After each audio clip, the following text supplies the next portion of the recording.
Selamat petang saudara, Anda menyaksikan program Berita Kompas Petang bersama saya Maidop Elfrina. Dan saya Dipo Nurbahagia, saudara. Kami awali Kompas Petang dengan informasi pertama. Kontras berorasi saat rapat kerja Komisi 10 DPR bersama Menteri Kebudayaan Fadlizon menolak pembaruan penulisan sejarah reformasi.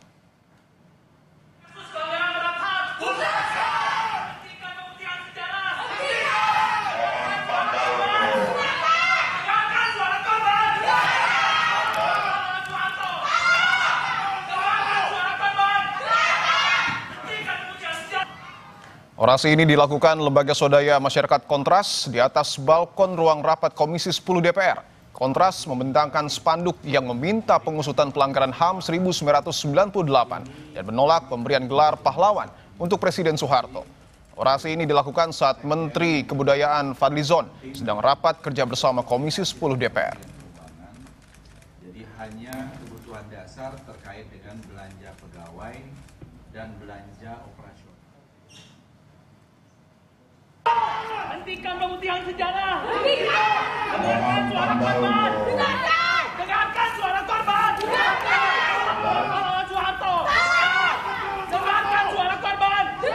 Kontras menyebut aksi orasi ini dilakukan untuk sebagai bentuk kritik kepada Menteri Kebudayaan Fadlizon yang menyebut tidak ada pemerkosaan massal dalam tragedi kerusuhan 1998. Kontras meminta Fadlizon untuk meminta maaf kepada warga dan menolak penulisan sejarah ulang yang saat ini sedang dikaji oleh Kementerian Kebudayaan. Ya, silakan kembali ke tempat masing-masing. Pantau tolong diamankan. Kami persilakan Pak Menteri untuk lanjutkan. Terima kasih. Pertama tentu terkait dengan anggaran. Ya, saya kira sama dengan Kementerian Kebudayaan yang dihadiri oleh Fadlizon sendiri, dan kami hari ini melakukan sebuah interupsi berupa aksi simbolik untuk memprotes adanya penghentian pemutihan sejarah dan juga mengecam adanya pernyataan Fadlizon yang mengatakan bahwa pemerkosaan massal adalah rumor dan peristiwa Mei 98 itu tidak ada buktinya.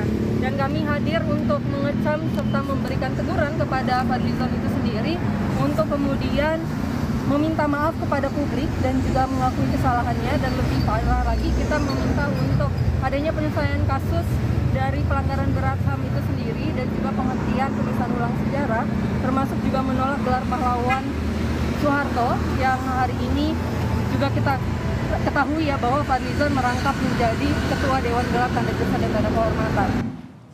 Namanya pemaparan sejarah-sejarah. Baik Kang. Silakan. Sementara itu, anggota Komisi 10 fraksi PDI Perjuangan, Mercy Christy, mencecar Menteri Kebudayaan Fadlizon. Dia meluapkan kesedihannya atas dugaan pemerkosaan massal tragedi 98 saat rapat dengar pendapat bersama Fadlizon.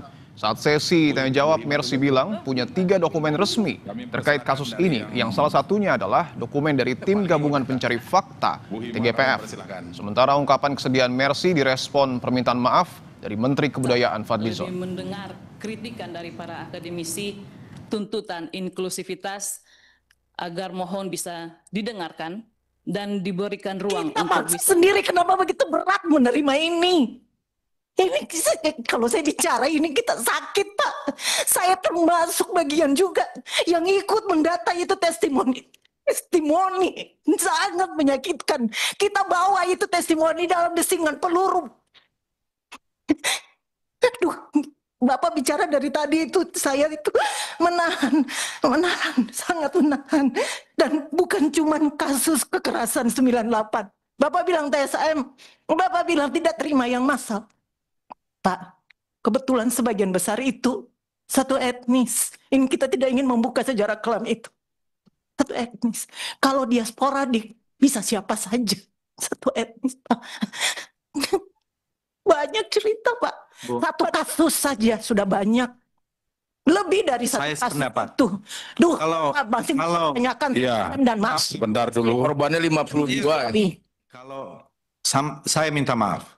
Kalau ini terkait dengan insensitivitas, dianggap insensitif. Tapi saya sekali lagi dalam posisi yang mengutuk dan mengecam itu juga. Dan ini tidak ada hubungan dengan kasus-kasus yang lain ya. Karena maksud saya di Maluku atau di Aceh, saya tidak tahu kejadian. Tapi jelas kita semua mengutuk hal-hal yang semacam itu.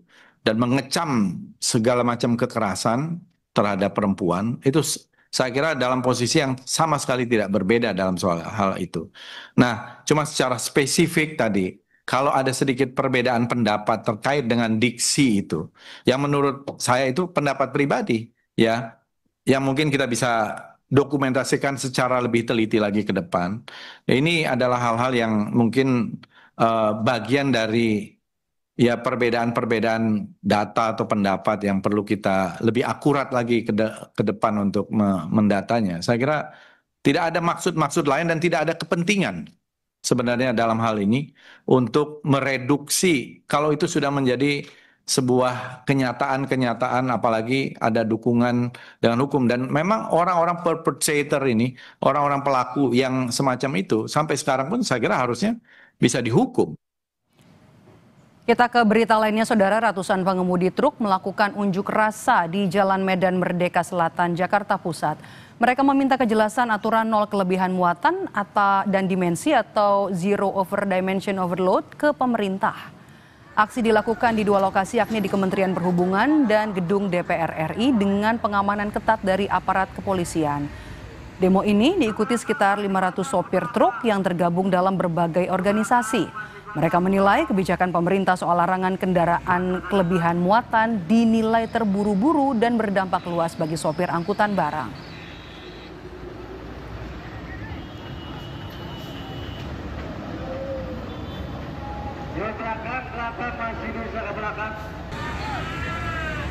Menuntut ke pemerintah bagaimana setiap menggunakan atau melibatkan kebijakan yang akan diatur oleh pemerintah ini melibatkan pengemudi.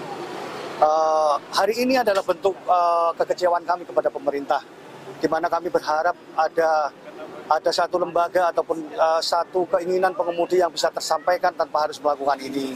Tapi pemerintah dari kami meminta dari tahun 2019 sampai saat ini, pemerintah seolah-olah tidak memperhatikan bagaimana nasib pengemudi logistik ini ataupun pekerja logistik ini.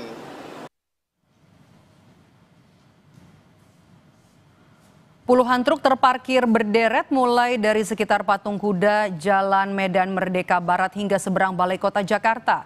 Mereka mengancam tidak akan memindahkan truk yang diparkir di jalan jika tidak bisa bertemu dengan Menteri Perhubungan. Mereka menggunakan 2 lajur jalan, kendaraan yang melintas hanya bisa menggunakan lajur Transjakarta. Akibatnya lalu lintas di Jalan Medan Merdeka Selatan macet dari Simpang Patung Kuda depan Monas hingga Balai Kota Jakarta.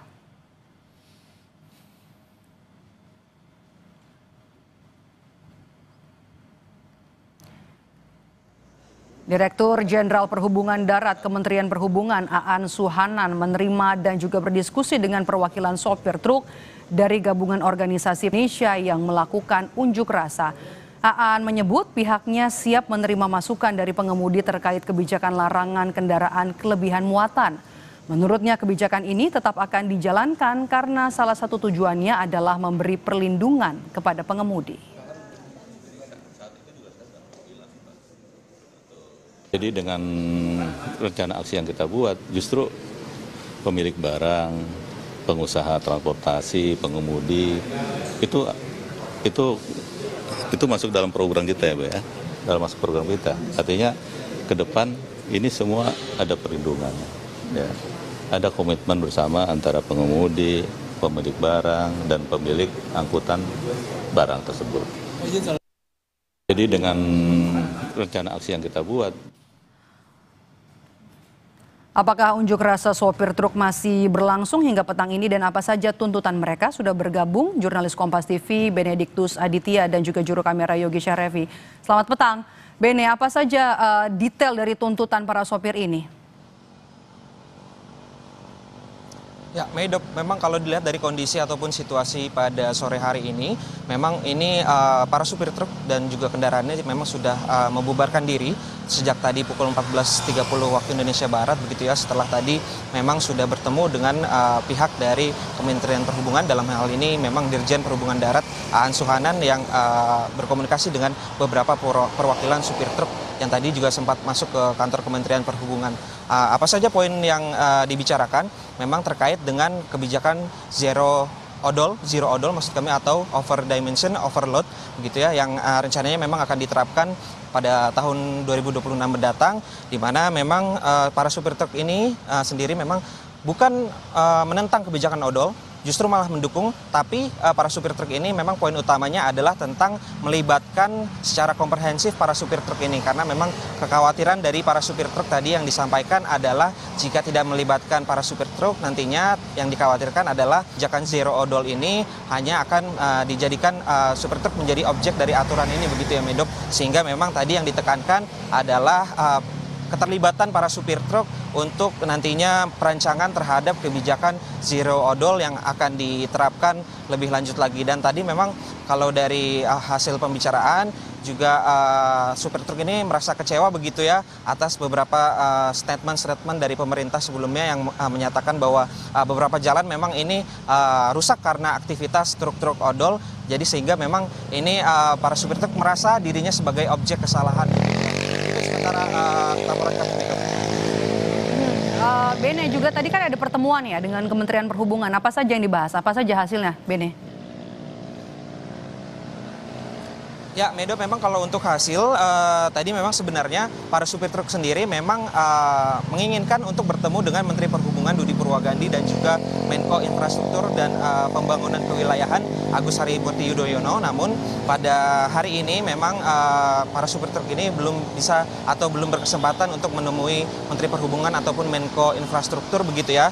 Tapi tadi langsung disambut oleh Dirjen Perhubungan Darat Kementerian Perhubungan Aan Suhanan, dan adapun memang terkait pembicaraan tersebut adanya kesepakatan untuk dilibatkan lebih lanjut lagi para supir truk ini dalam perancangan rencana undang-undang terkait zero odol, dan juga tadi dibahas secara lebih komprehensif tentang beban kerja para supir ini, yang juga diminta para supir ini untuk meningkatkan kesejahteraan para supir begitu ya. Selain itu juga memang terkait dengan masih banyaknya praktek-praktek pungli di lapangan yang dirasakan para supir truk sendiri di lapangan. Begitu, Meidop. Jurnalis Kompas TV Benediktus Aditya dan juga juru kamera Yogi Syahrevi melaporkan langsung dari Jakarta. Saudara, tak hanya menggeledah kantor Kadis PUPR, KPK juga menggeledah rumah pribadi Topan Obaja Putra Ginting untuk usut aliran dana suap proyek jalan 231 miliar rupiah. Informasi selengkapnya saudara akan kami hadirkan usai jeda, tetaplah bersama kami.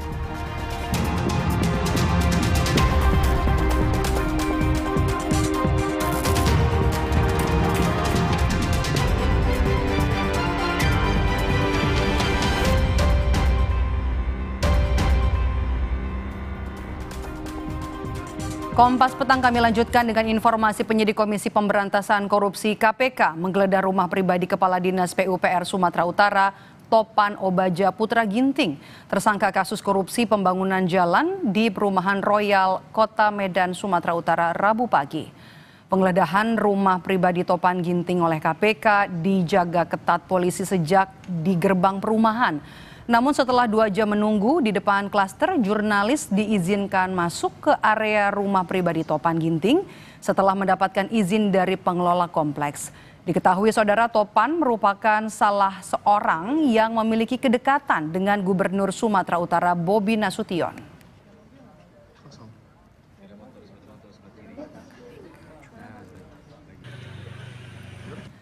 Sehari sebelumnya KPK juga menggeledah sebuah rumah yang disebut-sebut merupakan kantor sementara Topan Ginting yang lokasinya tidak jauh dari kantor PUPR.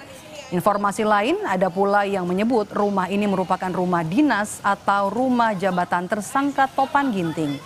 Topan tidak berkantor di gedung PUPR karena masih dalam proses renovasi. Penggeledahan di kantor sementara tersangka Topan Ginting berlangsung dari pukul 6 sore hingga pukul 9 malam. Menurut warga sekitar, rumah ini sering didatangi petugas PUPR sekitar 1 bulan belakangan. KPK keluar dari rumah dengan membawa koper.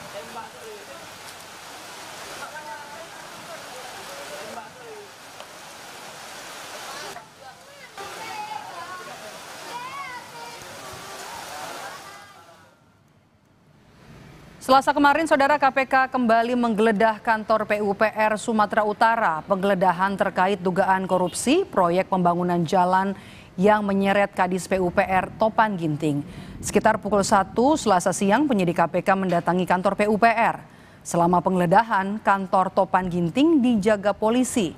Hingga informasi ini diturunkan, penyidik KPK masih berada di dalam kantor Dinas Pekerjaan Umum dan Penataan Ruang PUPR Medan atas dugaan kasus korupsi pembangunan jalan yang menghubungkan Huta Baru Sipiongot, Sumatera Utara. KPK menetapkan 5 orang tersangka termasuk Kepala Dinas PUPR Sumatera Utara Topan Ginting.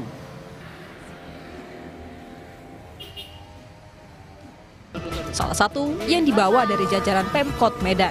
Bobi juga siap jika harus memberikan keterangan ke KPK. Pak Gubernur, Pak Topan disebut orang dekat Pak Gubernur, gimana Pak tanggapannya Pak? Terutama Pak Topan kan dibawa dari Pemko juga sama iya, banyak yang banyak dibawa dari Pemko. Pak Sulaiman, Pak Inspektur, ada beberapa yang kita bawa dari Medan. Nah, kayak saya bilang, yang selalu kita ingatkan, jangan melakukan hal-hal yang merugikan masyarakat, merugikan diri, merugikan keluarga. Tadi katanya ada aliran uang. Kita, saya rasa semua di sini di Pemprov, kalau ada aliran uangnya ke seluruh jajaran, bukan hanya ke sesama, apakah ke bawahan atau ke atasan, ada aliran uangnya, ya wajib memberikan keterangan. Peneliti Pukat UGM Zaidur Rohman mengatakan orang bawaan biasanya diberikan kepercayaan untuk mengamankan di tempat atau jabatan baru, termasuk mengurus soal berbagai bentuk penerimaan bagi kepala daerah. Untuk mengamankan kekuasaan di tempat yang baru, di kasus-kasus yang lain tidak jarang juga orang bawaan itu karena memang dipercaya, termasuk untuk mengurus kepentingan-kepentingan kepala daerah yang baru itu. Mengurus apa? Ya, mengurus berbagai bentuk penerimaan dari sumber-sumber yang tidak sah, mengurus bagaimana agar kekuasaannya bisa semakin kuat, semakin menancap, dan kekuasaan itu bisa long lasting, bisa bertahan lama, bisa berkembang, sehingga nanti bisa ikut lagi pemilu kada di periode berikutnya, atau bisa naik jenjang gitu ya. Kasus paling ekstrim terjadi, sebenarnya tadi Prof. Jo menjelaskan ya di konteks Sumatera Utara, ada di ex-Mentan gitu ya. Syahrul Yassin Limpo itu juga membawa pejabat ya dari bawah ditarik ke atas, dari tarik ke atas sampai puncak begitu ya.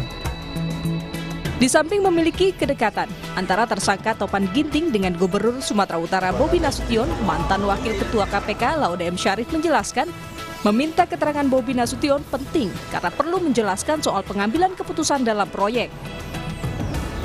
Soal pengambilan keputusan atas proyek-proyek seperti itu. Apakah misalnya proyek yang sedang terlibat di dalam kasus ini itu betul-betul hanya kewenangan di antara kepala dinas atau itu harus diketahui oleh gubernur. Misalnya kalau proyeknya besar biasanya maka itu perlu ditindaklanjuti atau dipertanyakan. Mudah-mudahan juga KPK memiliki makin profesional, makin berani untuk meminta tanggung jawab orang-orang yang bertanggung jawab. Tentunya dengan tidak perlu memaksakan kalau betul-betul sesuatu itu nggak penting, tetapi meminta keterangan itu penting. KPK menetapkan Kadis PUPR Sumatera Utara Topan Obaja Putra Ginting sebagai tersangka suap proyek pembangunan jalan yang nilainya mencapai 231,8 miliar rupiah. Penetapan dilakukan usai operasi tangkap tangan pada 26 Juni 2025. Tim Liputan, Kompas TV. Untuk mengetahui perkembangan informasi mengenai penggeledahan di rumah pribadi Kepala Dinas PUPR Sumatera Utara, Topan Obaja Putra Ginting, tersangka kasus korupsi pembangunan jalan di Perumahan Royal Kota Medan, Sumatera Utara, kita sapa jurnalis Kompas TV Emir Purba dan juru kamera Budi Satria. Emir, selamat petang. Emir, apakah penggeledahan masih berlangsung dan apakah KPK menemukan bukti baru dari serangkaian penggeledahan yang dilakukan di Medan? Ya, selamat petang, Ipo dan juga saudara. Hari ini Komisi Pemberantasan Korupsi kembali melakukan penggeledahan terkait dengan kasus korupsi pembangunan jalan di Sumatera Utara yang menjerat Kepala Dinas PUPR Sumatera Utara Topan Ginting. Dan di belakang saya ini, saudara, merupakan rumah mewah milik Topan Ginting yang mendapatkan pengawalan ketat dari petugas Polres Medan. Dan Dipo dan juga saudara, tidak banyak yang bisa kami lihat dari proses penggeledahan ini karena memang bersifat tertutup. Hanya saja Dipo dan juga saudara, sempat beberapa kali tadi kami melihat kendaraan mobil keluar masuk dari rumah yang sedang digeledah oleh petugas. Sekali lagi saya tunjukkan kepada Anda, Dipo, dan juga saudara, merupakan rumah milik Topan Ginting, tersangka korupsi pembangunan jalan di Sumatera Utara, yang dalam kasus ini Topan Ginting diduga menerima suap berupa fee komitmen dari kontraktor.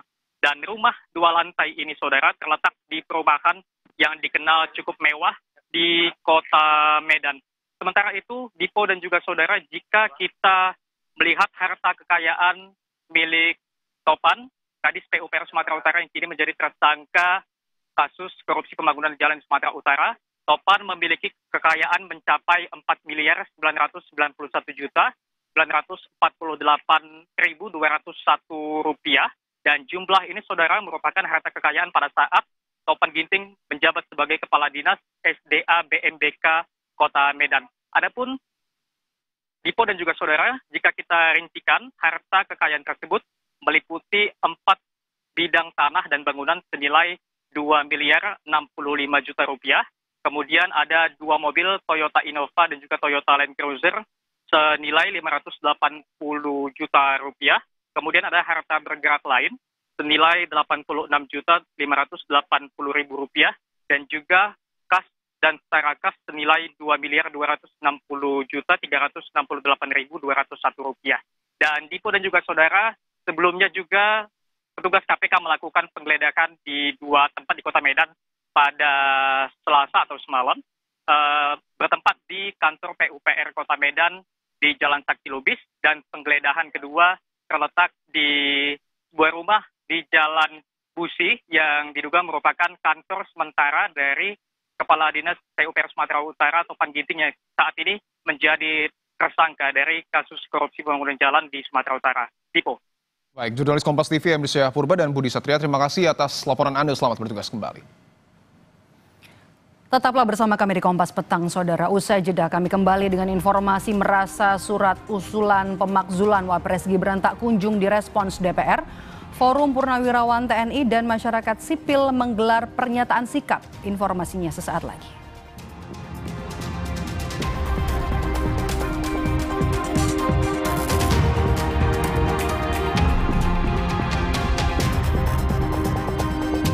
Parlemen untuk segera memproses surat yang dikirimkan sejak tanggal 2 Juni lalu. Kami bangsa Indonesia. Berkeadilan sosial. Bagi seluruh rakyat Indonesia. Masih ada waktu kan?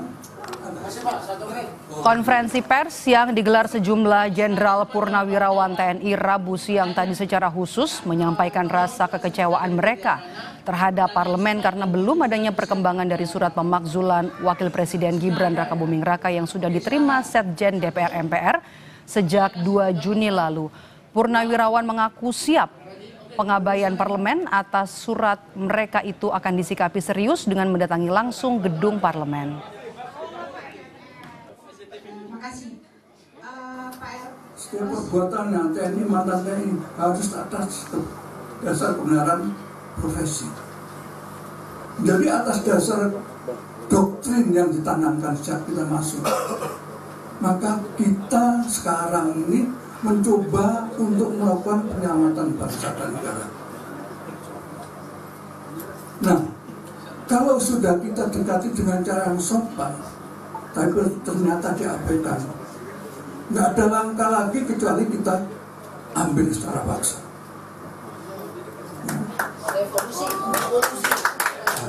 Harus, ya, kita duduk di MPR Senayan sana. Oleh karena itu saya minta siapkan kekuatan, ya, siapkan kekuatan, karena kita semata-mata ingin menyelamatkan bangsa negara. Sini Bu, Bapak Pres. Kami bangsa Indonesia. Berkeadilan sosial. Bagi seluruh rakyat Indonesia.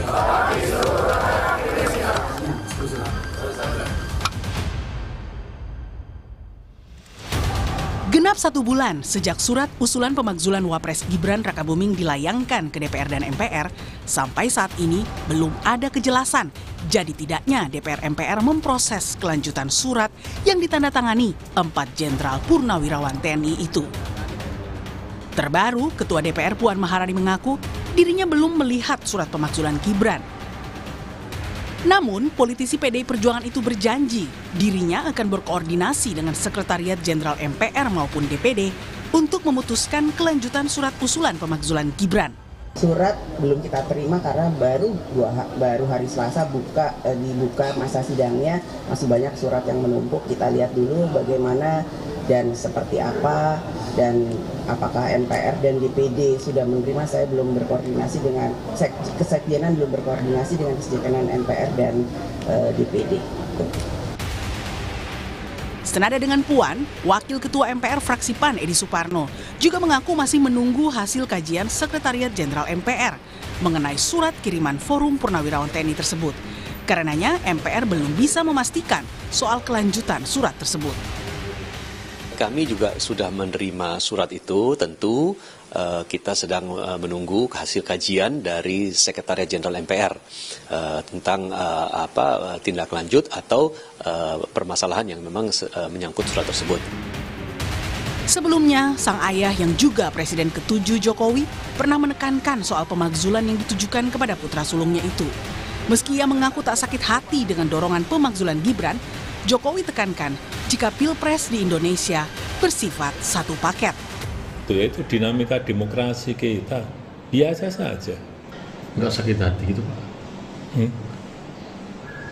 Biasa saja. Iya, pemilihan presiden kemarin kan satu paket. Bukan sendiri-sendiri, kayak di Filipina itu sendiri-sendiri. Selain 2 lembaga legislatif yang memilih irit berkomentar, Presiden Prabowo juga sampai saat ini tidak pernah menanggapi secara langsung gejolak usulan pemakzulan yang diusulkan para sesepuhnya di TNI itu. Tim Liputan Kompas TV.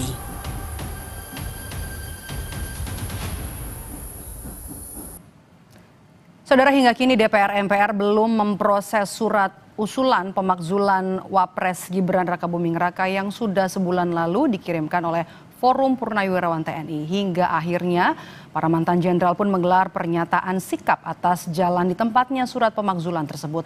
Kita akan bahas petang ini soal pemakzulan Gibran bersama dengan ahli hukum tata negara yang tadi juga turut serta dalam pernyataan sikap di Konvers Forum Purnawirawan TNI. Ada Bung Refli Harun yang bergabung bersama kami lewat sambungan Zoom, dan juga sudah hadir di studio Orange Kompas TV Palmerah Wakil Ketua Umum Jokowi Mania, Bang Andi Aswan. Selamat petang Bang Andi. Selamat sore Mbak Mai, selamat sore pemirsa Kompas TV Petang, semangat. Oke, ini Bung Refli sudah bergabung juga ya bersama kami lewat sambungan Zoom. Kalau kita lihat tadi Anda ikut, tadi Anda ikut dalam Konvers Purnawirawan. Apa yang sebenarnya pesan utama yang disampaikan dalam pernyataan sikap tadi?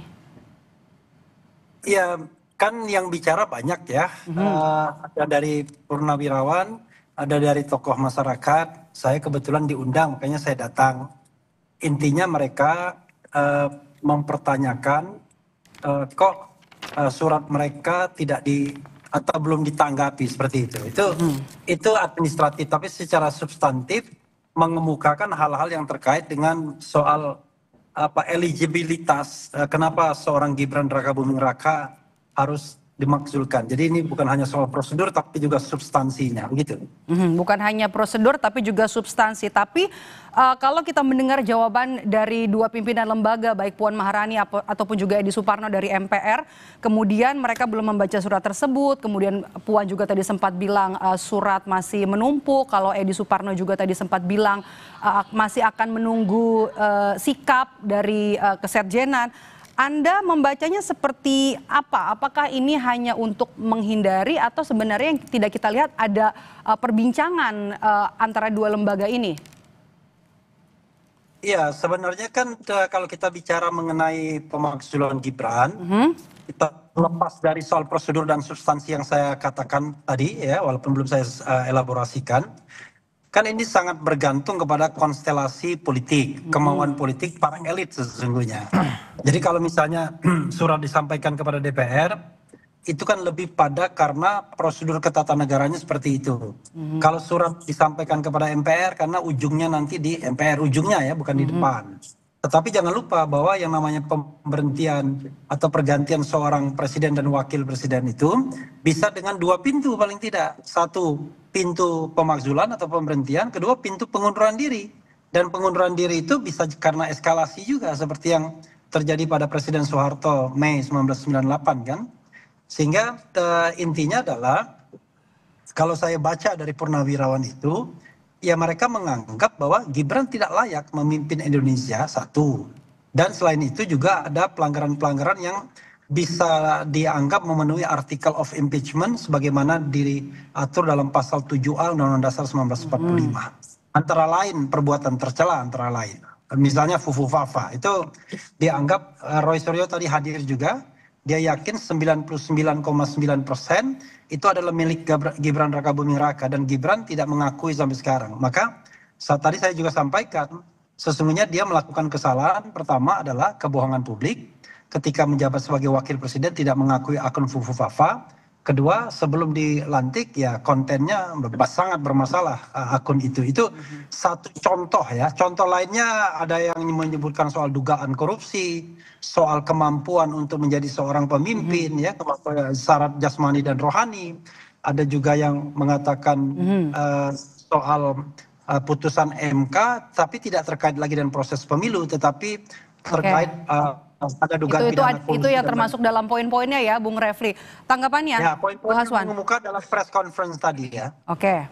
Ya, terima kasih Mbak Mai ya. Kalau kita melihat apa yang diinginkan oleh ayahanda para purnawirawan ini adalah kehendak sepihak gitu lah. Ya. Apa yang telah dimasukkan di surat permohonan untuk pemakzulan itu ke DPR MPR, ya itu adalah hak konstitusi. Memang harus dilakukan seperti itu. Tidak melalui jalanan, kan seperti itu. Yang kedua ini adalah masalahnya urgensinya apa gitu loh. Untuk mengadakan pemakzulan wakil presiden kita, seorang anak muda, yang representatif anak muda, yang dipilih oleh 58% pemilih. Ya, pemilih pada pemilu kemarin, pasangan satu paket. Prabowo dan Gibran. Itu bukan dipilah-pilah loh, Prabowo, Gibran seperti di Filipina. Ini kan berbeda. Ini kita ini presidensial dan juga adalah satu paket. Kalau dikatakan ada pasal 7A, ya, di mana kesalahannya? Pertanyaan saya. 1, apakah dia berkhianat pada negara? Apakah dia korupsi? Dan sebagainya. Kan nggak ada itu bukti-bukti yang mengatakan itu.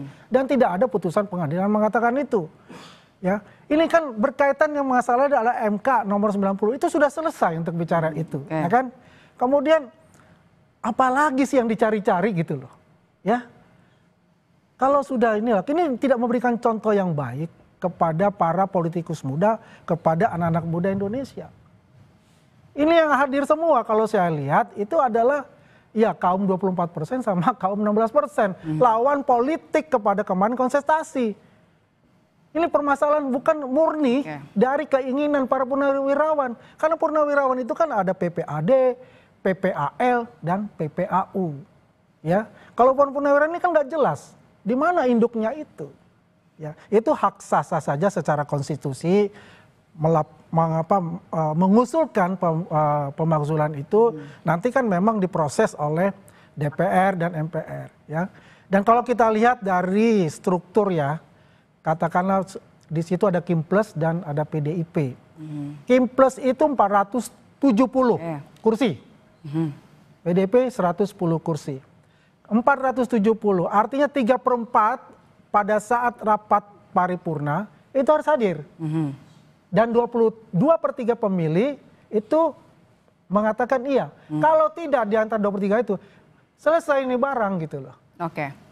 Begitu Mama. Oke, Bung Refli, salahnya apa? Urgensinya apa? Tanggapannya? Tadi saya menyampaikan sesuatu yang belum pendapat saya ya, karena diminta apa yang disampaikan dalam press conference. Ini bagian pendapat saya. Jadi begini, salah besar kalau mengaitkan impeachment sama urgensi dan paket. Oke. Karena dalam sistem ketatanegaraan Indonesia, saya udah lebih tahu lah pasti ya, nggak mungkin nggak tahu. itu yang namanya presiden dan wakil presiden itu bahasa yang dipakai itu dan atau. Jadi kalau kita bicara impeachment itu bisa terhadap presiden saja, terhadap wakil presiden saja atau dua-duanya. Jadi nothing to do dengan soal pemilihan paket seperti Filipina dan lain sebagainya, itu salah ya. Jadi kalau kita kutip Jokowi dan diulangi oleh yang Andi itu salah. Itu saya katakan salah. Dan yang kedua, yang namanya impeachment itu tidak ada urgensinya. Bukan urgensi perlu tidaknya impeachment, tetapi apakah seorang presiden dan wakil presiden itu memenuhi article of impeachment. Nah, article of impeachment itu bukan atas putusan pengadilan negeri, bukan atas putusan Mahkamah Agung, tetapi berlaku yang namanya forum privilegiatum dan impeachment, dua hal sekaligus. Pertama, proses politik di DPR, lalu kemudian ke Mahkamah Konstitusi, balik ke DPR dan ke MPR. Jadi, DPR itu memang murni politik. Jadi nanti tergantung konstelasi politik yang ada. Kalau kita pakai hitung-hitungan, memang nggak akan maju. Tapi kan bukan hitung-hitungan yang akan menentukan. Yang menentukan itu dua hal. Eskalasi dari bawah dan eskalasi dari atas, dari elit. Elit itu ya Pak Prabowo misalnya, Megawati, Surya Paloh, Bahlil dan lain sebagainya. Sejauh mana mereka melihat ada political interest atau insentif politik untuk memakzulkan Gibran atau tidak, itu dari atas. Dari bawah, sejauh mana masyarakat menghendaki pemakzulan tersebut. Saya katakan misalnya, kita bicara people power. Kalau people power itu terjadi, ya saya kira perubahan akan cepat. Cuman, saya kan tidak mengatakan apakah people power bakal terjadi atau tidak. Tapi intinya adalah bisa dari atas dan bisa dari bawah. Jadi sekali lagi, yang ketiga, ini nggak ada kaitannya dengan persentase pemilu. Ini adalah sebuah aspirasi masyarakat. Aspirasi itu, mau dia cuma satu orang doang, asal dia kemudian didukung oleh elit, dan kemudian didukung oleh kekuatan bawah, ya jadi. Apalagi ini yang menyuarakan adalah ratusan jenderal Laksamana dan Marsikal. Saya kira nggak main-main juga mereka. Jadi karena itu menurut saya, kita melihat impeachment ini slow way, ya, santai saja. Kalau seandainya memang kuat alasannya, didukung oleh rakyat dan elit, jadi itu barang. Tapi kalau tidak kuat dan tidak didukung elit, maka tidak akan pernah terjadi. Cuma kalau saya mau jujur ya, Gibran itu memang anak muda, tetapi kan orang meragukan kemampuan dia, itu yang jadi masalah. Nah kita berpikir mengenai soal leadership. Something happen to Prabowo misalnya. Kemudian itu yang muncul di dalam press conference tadi. Apakah sanggup perahu sebesar ini dipimpin oleh anak muda? Oke, kita sudah dapat poinnya Bung Refli. Bung Refli, saya mau ke Bang Aswan. Bang Aswan, kalau kita lihat peta politik di parlemen, sebenarnya apakah ada Anda melihat pemakzulan Gibran ini berpotensi bakal dilanjutkan? Ya, menurut saya tidak akan dilanjutkan itu. Itulah bunga-bunga dari demokrasi ya. Memang benar kata Mas Refli tadi ya. Di dalam undang-undang tata tertib di DPR RI memang setiap surat yang masuk harus dibahas. Tapi urgensinya bagaimana kan tergantung dari sekwannya ya, sekretaris Dewan di DPR RI itu. Ya. Dan juga tergantung juga nanti dari ketua DPR dan ketua MPR itu. Karena itu surat-surat itu nanti kan masuk ke fraksi masing-masing gitu. Kan yang menentukan tuh fraksi-fraksi. Memang benar ada elit-elit yang akan menentukan itu, kan begitu. Kembali saya nggak setuju itu adalah begini. Kalau terjadi bahwa dia Gibran tidak mempunyai kapasitas misal begitu. Kalau dia tidak mempunyai kapabilitas dan kapasitas, dia tidak akan menang dalam Pilpres kemarin. Ya, biar bagaimanapun suara ya anak-anak muda pendukung Gibran ya, suara Pak Jokowi sendiri, suara dari rakyat yang mendukung Pak Prabowo ini tidak bisa dinafikan, dinegasikan begitu saja gitu loh. Biar bagaimanapun Mas Gibran ini kan belajar juga dari mentor-mentor terbaik ya, dari Pak Prabowo, dari Pak Jokowi gitu. Jangan dinafikan masalah itu. Kalau dibilang, wah dia tidak mampu untuk melakukan, ini baru berapa bulan sih? 6 bulan apa 7 bulan? Jadi menurut Anda berpotensi tidak dilanjutkan? Tidak dilanjutkan untuk berpotensi itu ya. Memang semuanya itu tergantung dari elit. Tapi kalau lihat konstelasi politik yang ada sekarang, insya Allah tidak akan. Oke, Bung Refli, Anda melihatnya pertanyaan sama, apakah dengan peta politik di parlemen saat ini Anda melihat pemakzulan Gibran ini berpotensi dilanjutkan atau tidak? Makanya kan saya tadi bilang, bukan parlemen yang akan menentukan, tapi elit sama arus bawah. Kalau parlemen itu cuman instrumennya saja, cuman pintu masuknya saja. Bukan mereka yang menentukan. Bukan orang-orang di parlemen yang jumlahnya 500-an itu yang menentukan, tetapi para elit yang saya sebutkan tadi, Prabowo, Megawati, Surya Paloh, dan lain sebagainya, kira-kira 8 orang saja, SBY termasuk. Nah, di bawahnya from the below-nya adalah kekuatan masyarakat, kan begitu. Itu satu. Yang kedua, yang namanya kepemimpinan ini nggak ada kaitannya dengan berapa persen Anda dipilih. Soeharto dipilih, ya kan? Semua partai politik tidak ada yang tidak memilih, tetap saja bisa dimakzulkan, tetapi kemudian akhirnya mengundurkan diri sebelum ada proses pemberhentiannya. Gus Dur dipilih, ya tetap juga diberhentikan. Jadi pemberhentian itu nggak ada kaitannya dengan berapa persen Anda dipilih. Pemberhentian itu terkait dengan apakah syarat-syarat untuk memberhentikan seorang presiden dan atau wakil presiden itu terpenuhi atau tidak. Dan kemudian apakah politiknya kemudian berjalan atau tidak. Kalau syarat hukumnya terpenuhi dan politiknya berjalan, ya jadi. Tapi kalau tidak, mau bolak-balik juga nggak akan jadi. Karena itu saya tidak skeptis. Saya buka pintu keduanya. Jadi itu bukan tergantung jumlah anggota DPR, tapi bergantung pada elit dan bergantung pada bagaimana arus bawah. Tetapi terus terang saja, Gibran akan tetap menjadi liability kita sampai kapanpun. Dengan kehadiran, dengan kemampuan, dengan kita kan bangsa ini kan nggak bisa dipakai pemimpin yang magang begitu. Tetapi sorry to say ya, karena saya melihat dia tidak pantas dan itu kan kaitannya kita bicara tentang governance pemilu. Tapi sudahlah kita nggak mau bicara lagi pemilunya brengsek, pemilunya kemudian banyak curang dan lain sebagainya. Tapi kita bicara masa depan, apakah impeachment terhadap Gibran ini akan didukung oleh rakyat atau tidak? Itu aja kuncinya. Oke, Bung Aswan. Tadi, oke silakan. Bahkan saya mau menyerah. Jadi apa? Syaratnya sudah terpenuhi. Jadi kalau yang dicontohkan oleh Bung Refli itu adalah Soeharto dan siapa? Gus Dur. Itu adalah parlemen, bukan pemilihan langsung oleh rakyat. Parlemen, ya berbeda loh.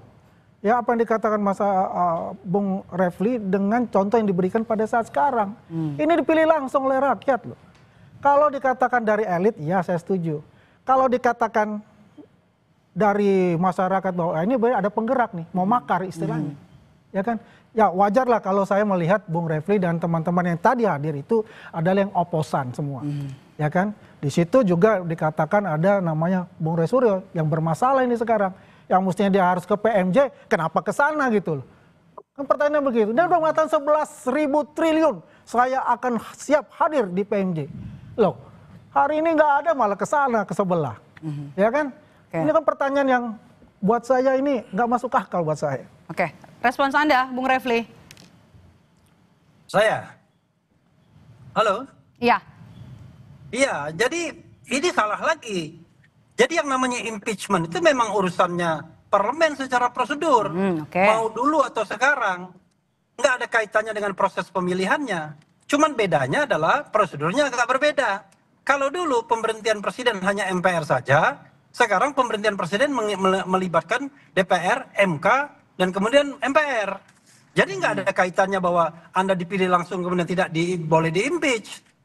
Jadi bacalah konstitusi. Konstitusi itu satu paket, pemilihan presiden langsung disediakan, tetapi pemberhentian terhadap presiden juga disediakan. Jadi tidak ada kaitannya. Dan itu pasal 6 dan pasal 7 berturut-turut pasalnya dalam Undang-Undang Dasar 45. Pasal 6, 7 dan 7A, ya, 7B, 7C. Jadi sekali lagi saya katakan dan tidak ada kaitannya. Roy Suryo tadi saya klarifikasi juga karena saya mendengar secara khusus 11.000% siap datang, tetapi mereka tidak memilih datang, begitu loh. Why tidak memilih datang? Karena ini dianggap ini terkaitan dengan ijazah palsu. Kalau sudah keterkaitan ijazah palsu, mereka sudah diklarifikasi sebelumnya, gitu loh. Dan juga lucu, masa Polda Metro itu mencari-cari kesalahan dengan meminta klarifikasi orang yang mau dibidik. Itu kan namanya kurang kerjaan kalau mereka datang, kan?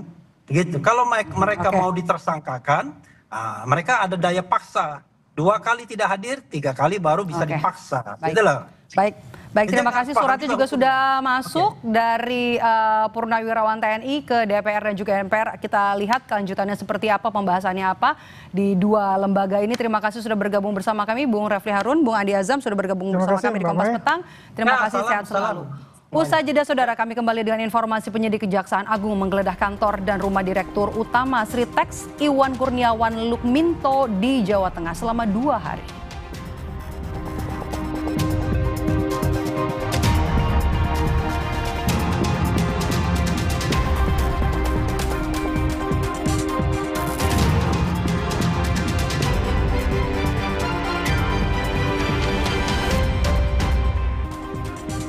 Kompas Petang kami lanjutkan, saudara. Kejaksaan Agung menyita uang sebesar 1,3 triliun rupiah dalam kasus dugaan korupsi pemberian fasilitas CPO dan turunannya dari 12 perusahaan yang tergabung dalam 2 grup korporasi.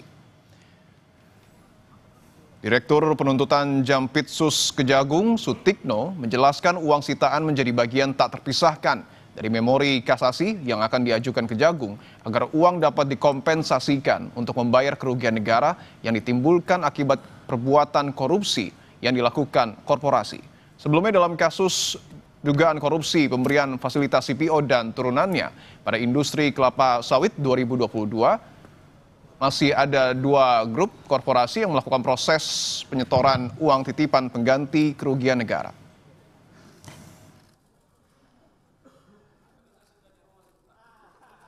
Kami mengajukan tambahan memori kasasi yang sebelumnya sudah kita ajukan, yaitu memasukkan uang yang telah kami sita tersebut menjadi bagian yang tidak terpisahkan dari memori kasasi, supaya dikompensasikan untuk membayar seluruh kerugian negara yang ditimbulkan akibat perbuatan korupsi yang dilakukan oleh para terdakwa korporasi. Semuanya nilainya 2 triliun. Uang ini merupakan bagian dari uang yang tadi kita sebutkan 11 triliun 880 miliar 351 juta 802.619 rupiah. Lantas apakah penyitaan uang korupsi ini bisa menjadi barang bukti dalam proses kasasi kasus korupsi CPO yang tengah berproses? Berikut perbincangan jurnalis Kompas TV Putri Oktaviani dan juru kamera Junaidi Saputra bersama Kapus Penkum Kejaksaan Agung Harli Siregar.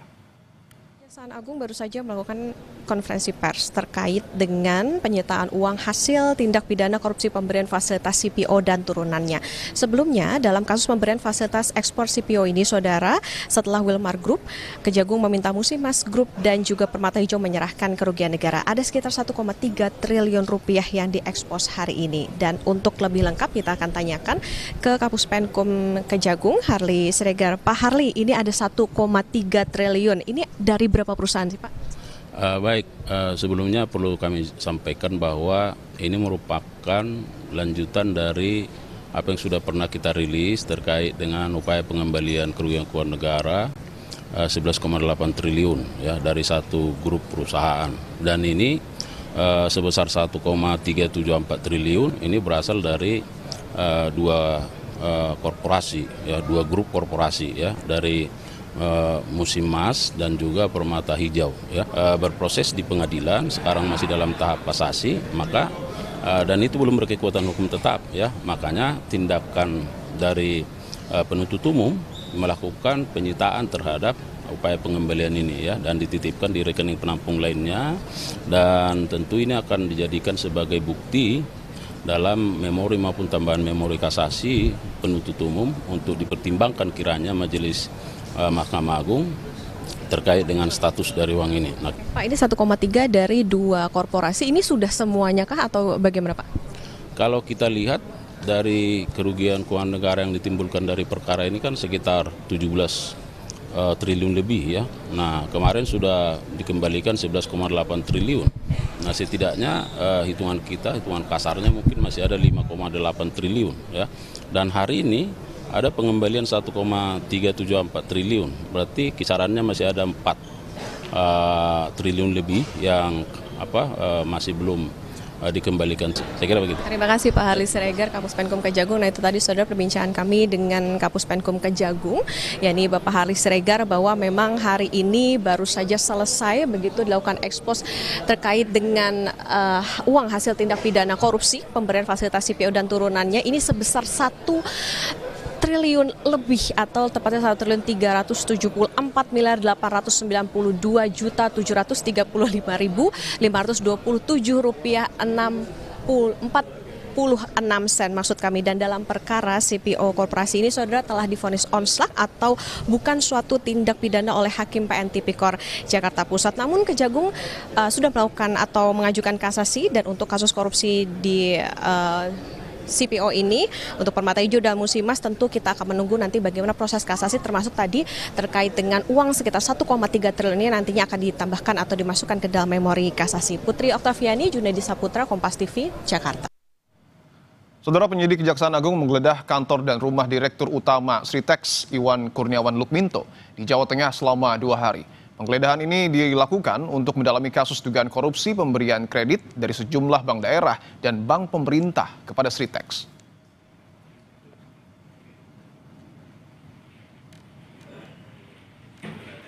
Dalam penggeledahan, tim penyidik Kejagung menemukan tumpukan uang senilai 2 miliar rupiah yang disimpan dalam plastik di sebuah laci rumah Direktur Utama PT Sritex Iwan Kurniawan. Uang senilai 2 miliar ini terbagi 2 paket uang pecahan Rp100.000 dan tertulis berasal dari satu bank yang sama dengan tulisan waktu yang berbeda.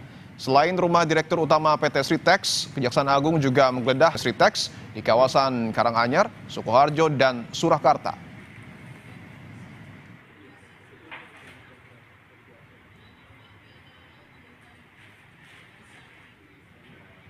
Sekarang tentu setelah penggeledahan dan penyitaan ini, setelah dibuat berita acaranya, maka akan diminta persetujuan ke pengadilan negeri setempat, persetujuan penyitaan, dan tentu kaitan ini maka tindak lanjutnya penyidik akan melakukan pembacaan, ya, analisis, pendalaman terhadap informasi-informasi yang barangkali terdapat di dalam berbagai barang bukti elektronik yang sudah disita, ya, untuk kepentingan penyidikan.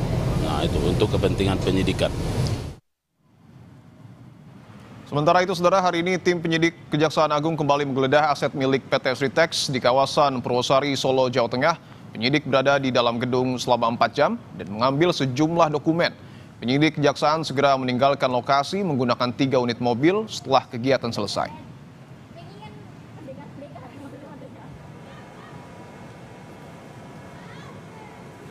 Direktur Utama PT Sritex Iwan Kurniawan sudah 4 kali diperiksa Kejaksaan Agung terkait kasus dugaan korupsi pemberian kredit. Pemeriksaan terakhir dilakukan pada 23 Juni 2025. Kapus Penkum Kejagung Harli Siregar menyebut pemeriksaan Iwan Kurniawan untuk mendalami proses pengajuan kredit Sritex kepada sejumlah bank daerah dan bank pemerintah.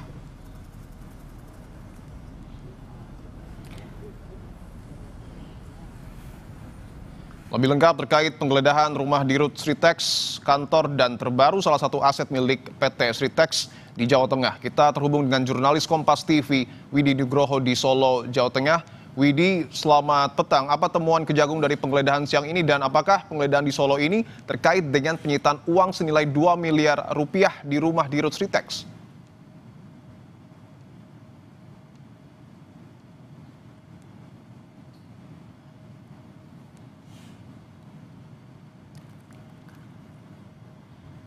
Widi, Anda bisa mendengar suara saya? Ya, Dipo, selamat sore. Baik, Widi, saya ulangi lagi pertanyaan saya. Apa temuan Kejagung dari penggeledahan siang ini dan apakah penggeledahan di Solo ini terkait dengan penyitaan uang senilai 2 miliar rupiah di rumah Dirut Sritex? Ya, Dipo, penggeledahan pada siang hari ini memang terkait dengan kasus yang didalami oleh Kejaksaan Agung, yaitu terkait dengan dugaan korupsi bantuan ataupun kredit dari Sritex yang diajukan oleh Iwan Setiawan Lukminto beberapa tahun lalu. Tapi untuk lebih jelasnya, apa saja yang disita atau apa saja yang diamankan oleh penyidik Kejaksaan Agung dari pihak Sritex sendiri mengatakan hanya mengambil dokumen-dokumen yang ada di kantor yang digeledah pada siang hari tadi. Sementara kaitannya dengan uang yang diamankan dari kediaman Iwan Kurniawan sendiri, kami memang belum dikonfirmasi dari pihak penyidik apakah ini ada kaitannya. Yang jelas pada hari ini penyidik Kejaksaan Agung menyita sejumlah berkas dan dokumen yang diduga terkait dengan dugaan korupsi yang melibatkan komisaris utama dari PT Sritek yaitu Iwan Setiawan Lukminto, dan mengenai uang 2 miliar yang kemarin disita dari kediaman Iwan Kurniawan Lukminto, Direktur Utama PT Sritek, diakui oleh Iwan Kurniawan ini tidak terkait dengan kasus yang dialami Iwan Setiawan Lukminto, tapi ini merupakan uang tabungan sendiri yang nantinya akan digunakan untuk biaya pendidikan. Karena memang selama ini Iwan Kurniawan Lukminto sudah menjalani setidaknya 4 kali pemeriksaan di Kejaksaan Agung, namun masih berstatus sebagai saksi. Dan untuk lebih jelasnya terkait dengan uang yang disita atau diamankan dari kediamannya, berikut petikan wawancara ini dengan Iwan Kurniawan Lukminto pada siang tadi. Uang tersebut adalah uang untuk pendidikan anak-anak, dan sudah juga kebetulan ada labelnya juga tahun 2024, jadi tidak ada hubungannya dengan kasus ini. Namun kami kooperatif, beliau minta untuk diserahkan terlebih dahulu, nanti tinggal kita membuktikan. Ya, terkait dengan penyitaan ataupun uang yang diamankan dari kediamannya, Iwan Kurniawan mengatakan itu adalah uang yang ditabungnya selama ini, namun tidak disimpan di bank dengan sejumlah alasan. Dan uang tersebut disiapkan untuk pendidikan anak-anaknya di masa depan, dan sudah dijelaskan bahwa tidak terkait dengan pemeriksaan yang dilakukan terkait kasus yang dialami oleh Iwan Setiawan Lukminto.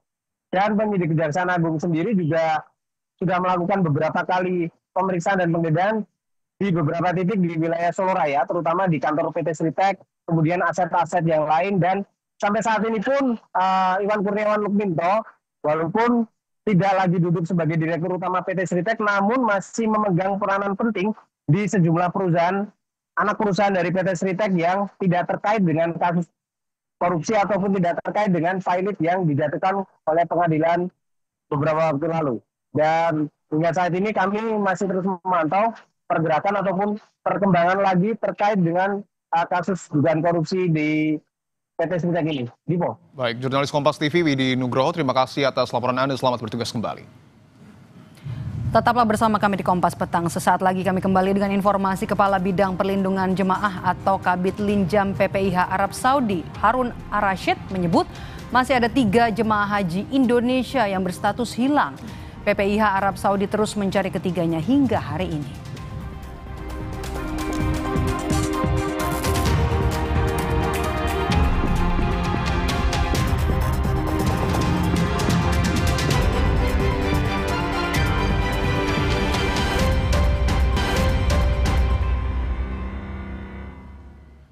Kepala Bidang Perlindungan Jemaah atau Kabid Linjam PPIH Arab Saudi, Harun Ar-Rasyid, menyebut masih ada 3 orang jemaah haji Indonesia berstatus hilang.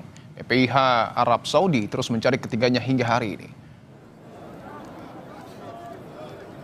3 orang jemaah hilang itu adalah Nurimah Kloter 19 embarkasi Palembang, Sukardi Kloter 79 embarkasi Surabaya, dan Hasbullah Kloter 07 Banjarmasin.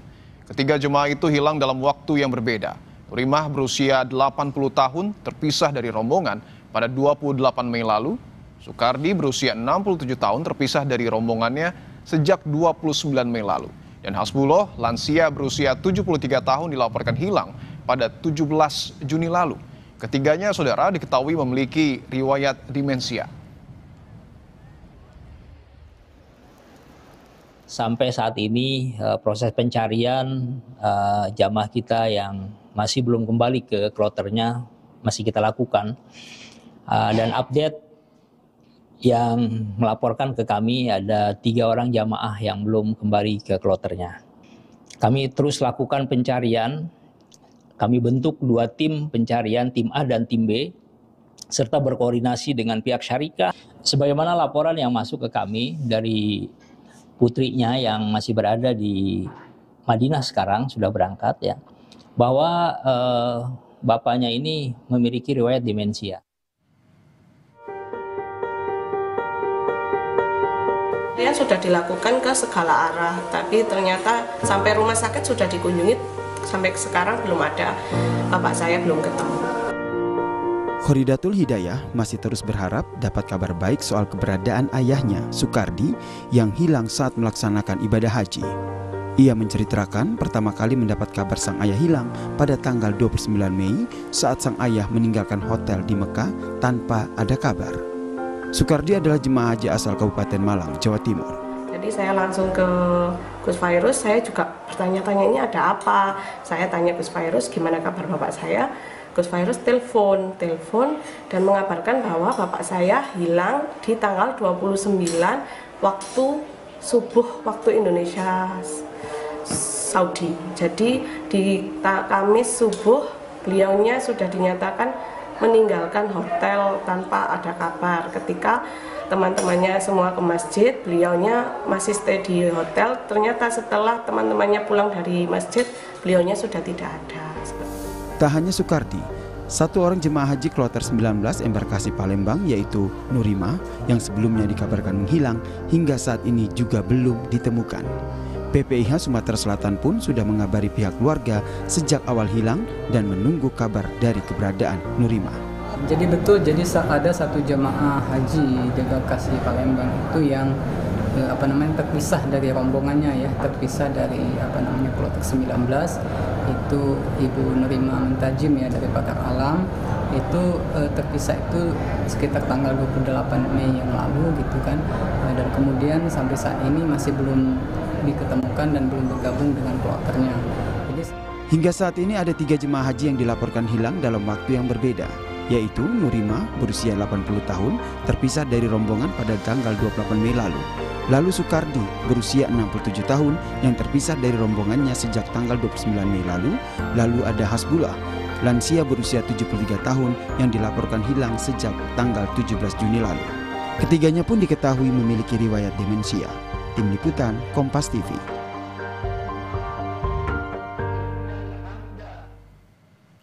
Lalu bagaimana upaya pencarian jemaah haji yang hilang? Kita tanyakan kepada Harun Rashid, Kabid Linjam PPIH Arab Saudi. Pak Harun, selamat petang Pak. Selamat siang Pak di Mekah, saat ini saya berada di Mekah di waktu siang Pak. Ya. Baik. Pak Harun, bisa Anda sampaikan Pak update pencarian jemaah haji yang hilang saat ini sudah seperti apa Pak? Pencarian masih terus berlangsung, ada tim yang sudah kita bentuk setiap hari melakukan pencarian, tetap berkoordinasi dengan pihak keluarga dan juga pihak kloter, baik yang masih ada di Madinah maupun juga yang sudah kembali ke tanah air. Pencarian kita laksanakan di samping kita juga menyisir kembali hotel-hotel yang pernah ditinggali oleh ketiga orang jamaah tersebut. Juga kita melakukan visitasi atau kunjungan kembali ke rumah-rumah sakit, baik yang ada di kota Mekah ini maupun juga yang ada di Jeddah. Kemudian berkoordinasi dengan pihak KJRI, Konsul Haji Jeddah, dan juga pihak kepolisian Arab Saudi, sekaligus juga kita sudah melaksanakan koordinasi dengan Kementerian Haji yang ada di Arab Saudi saat ini. Upaya itu masih terus berlangsung sampai saat ini kita lakukan pencarian, begitu Mas. Artinya segala upaya sudah dikerahkan termasuk juga berkoordinasi dengan polisi setempat. Tapi kalau kita lihat jemaah haji yang hilang ini kan sudah 1 bulan lebih Pak. Apa kendalanya sampai dengan saat ini belum ditemukan? Kendala yang kita hadapi dan juga di lapangan memang pertama, ketiga orang jamaah itu ada yang 2 tidak membawa identitas, baik itu gelang, tas paspor maupun juga kartu nusuk. Yang kami koordinasikan juga dengan pihak kloter dan keluarga yang ketiganya ini memang memiliki riwayat demensia. Sehingga sampai saat ini kami sudah melakukan pencarian, bahkan dibantu juga pihak syarikah saat ini sudah melakukan pencarian bersama. Kami juga melakukan terus koordinasi dengan pihak kesehatan yang ada di Mekah, karena di kesehatan itu juga ada masing-masing rumah sakit itu PIC yang ditunjuk untuk mengunjungi dan melaporkan setiap hari tentang info terkait ketiga jamaah kita. Itu yang masih terus berlangsung yang kita lakukan sampai saat ini, Mas. Dari pantauan CCTV, apakah tidak tergambarkan Pak aktivitas dari jemaah haji yang hilang ini? Dari CCTV yang sudah kita lihat memang tergambar, tapi begitu keluar dari lobi hotel, setelah itu sudah tidak tampak lagi kemana arahnya yang bersangkutan. Sehingga kita melakukan pencarian itu di sekitar masjid-masjid yang ada di sekitar hotel-hotel di mana jamaah itu tinggal.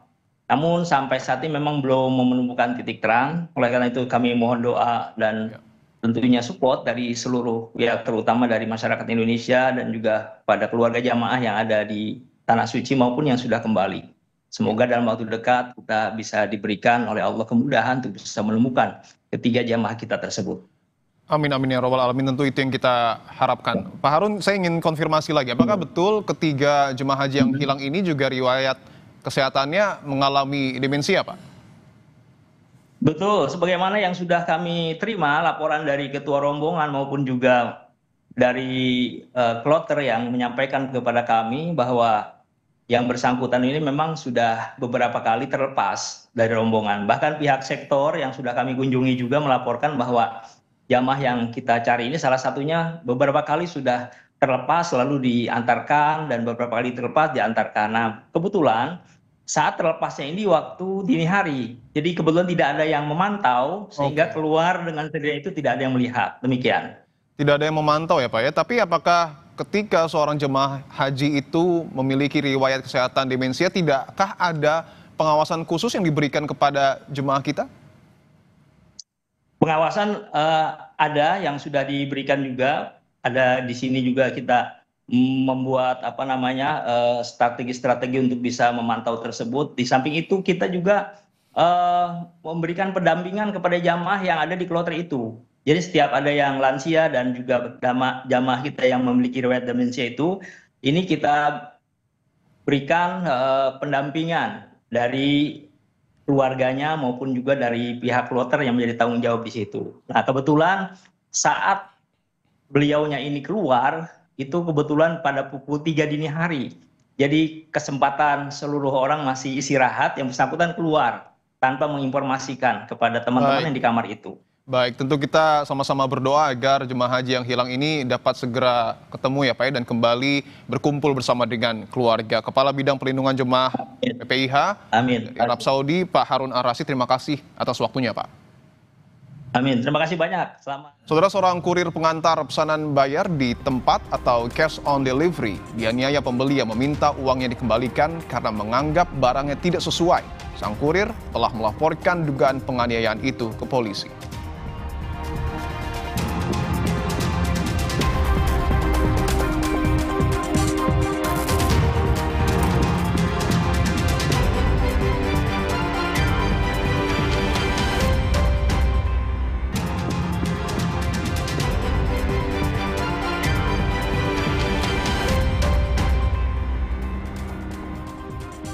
Seorang kurir pengantar pesanan bayar di tempat atau cash on delivery dianiaya pembeli yang meminta uangnya dikembalikan karena menganggap barangnya tidak sesuai.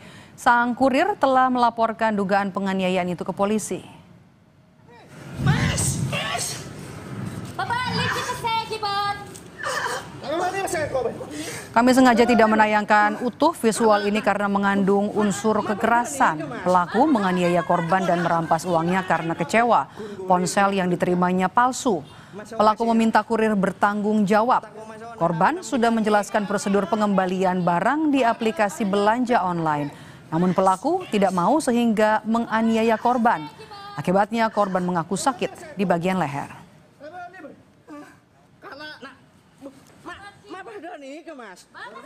Paket tidak sesuai dengan apa yang dipesan, terus moro-moro dia maksa minta uangnya kembali, sedangkan kan COD di SOP-nya itu kan harusnya setelah barang diterima ada video unboxing, baru komplain, baru bisa diretur.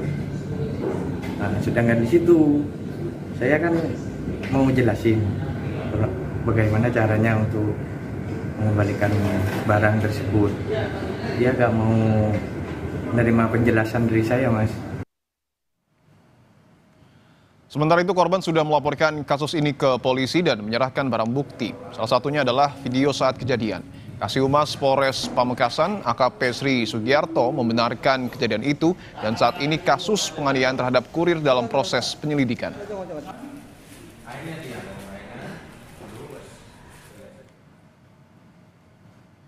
Geledah rumah Kadis PUPR Sumatera Utara, tim penyidik KPK menemukan uang 2,8 miliar dan senjata api.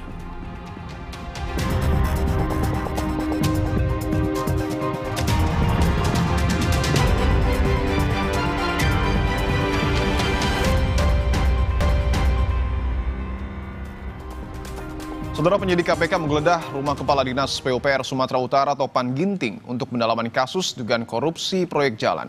Dari penggeledahan tersebut, KPK menemukan uang tunai 2,8 miliar rupiah dan senjata api jenis Beretta beserta amunisi. Tim melakukan penggeledahan di rumah tersangka TOP. Dalam penggeledahan tersebut, tim mengamankan sejumlah uang senilai sekitar 2,8 miliar. Tim juga mengamankan 2 senjata api yang tentu nanti juga akan dikoordinasikan oleh KPK dengan pihak kepolisian.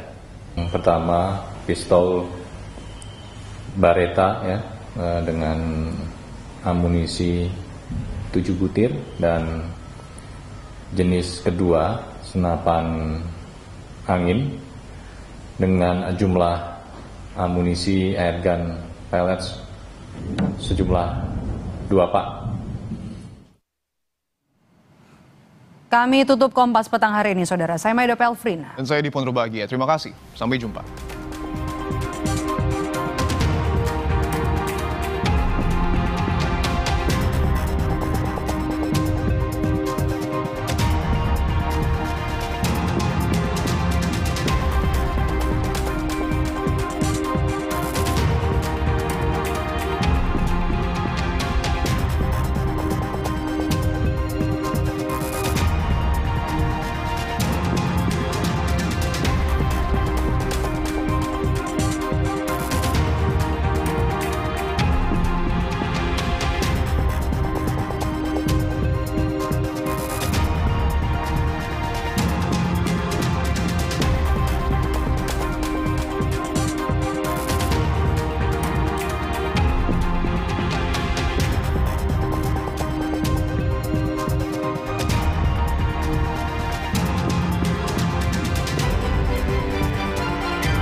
Terima kasih Anda telah menyaksikan Kompas Petang.